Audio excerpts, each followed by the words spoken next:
Isang mapagpalang araw po sa ating lahat. Narito po ang ating daily devotion sa Book of Levitico, chapter 3, verse 1 to 3. Mga handog na pangkapayapaan.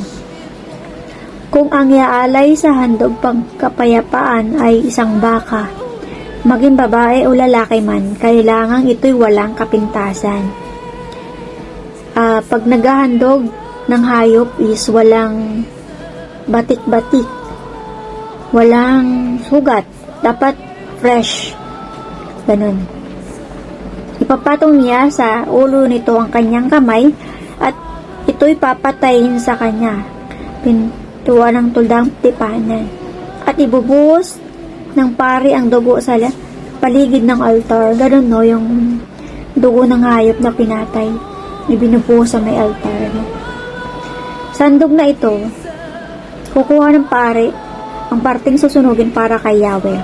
Kukunin niya ang tabang nakabalot sa laman at lahat ng taba nito. Amen po. Leviticus chapter 3 verse 1 to 3. Kapag may naghahandog ng baka bilang handog para sa mabuting relasyon, kinakailangan ang ihahandog niya sa presensya ng Panginoon ay walang kapintasan. Ipapatong niya ang kanyang kamay sa ulo ng baka na ihahandog niya pagkatapos. Papatayin niya sa may pintuan ng toldang tipanan at ibiwisik ng mga paring mula sa angkan ni Aaron ang dugo nito sa paligid ng altar. Kukuha ang pari ng bahagi na susunugin niya para sa Panginoon. Kukunin niya ang lahat ng taba na nasa loob ng tiyan at ang nasa lamang loob. Amen. Levitico chapter 3 verse 7 to 9. Kung tupa ang handog ng isang tao, ito'y dadalhin niya sa harapan ko. Ipapatong niya sa ulo nito ang kanyang kamay at ito'y papatayin sa harap ng toldang tipanan. Ibubuhos ng mga pari ang dugo nito sa paligid ng altar. Kukunin niya ang lahat ng taba, pati ang nasa buntot hanggang sa galugod at ang bumalot sa mga laman loob. Amen.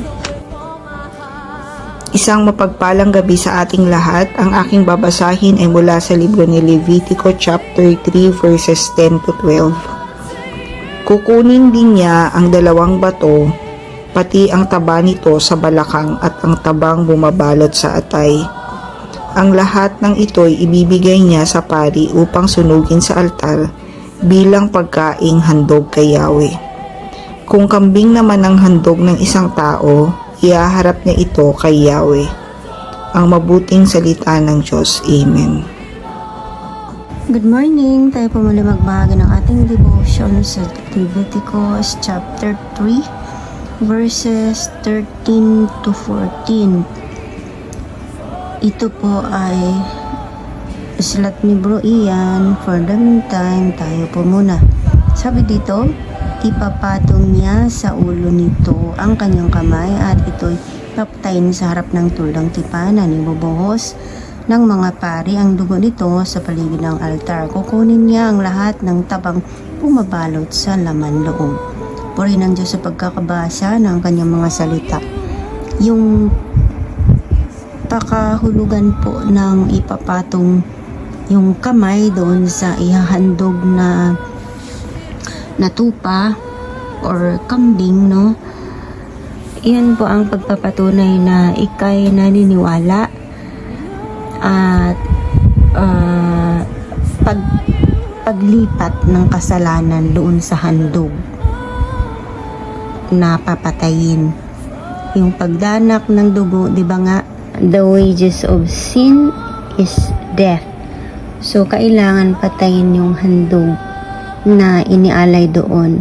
So, sa pamamagitan ng pagpatong ng iyong kamay, pangahulugan nito na nailipat na yung kasalanan mo doon sa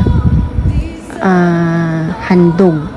'Di ba? Tayo din yung mga kasalanan natin inako ng Panginoong Hesus sa krus. siya din ang napako para sa atin. Ganon din yung handog na ito, instead na sila na nag-alay ang papatayin, no? Pero ginagawa nun yung handog na yun sa pamagitan ng pagpatong ng kanilang kamay. Yun, ano kasi to yung ginagawa nila dito ay redemptive plan ng Panginoon. Mga ritual na ginagawa. Yun, pagpapakita, yung plano ng Panginoon, yung kanyang redemptive plan in humanity. Kaya napakaganda, no? Yun lamang po. Magandang araw. Leviticus chapter 3 verse 15. Sabi po dito, verse 15 to 17. Both kidneys with the fat on them near the lions and the long lobe of the liver, which you will remove with the kidneys. The priest shall burn them on the altar as a food offering, a pleasing aroma, all the fats in the Lord's. This is a lasting ordinance for the generations to come. Wherever you live, you must not eat any fat or any blood. Amen po.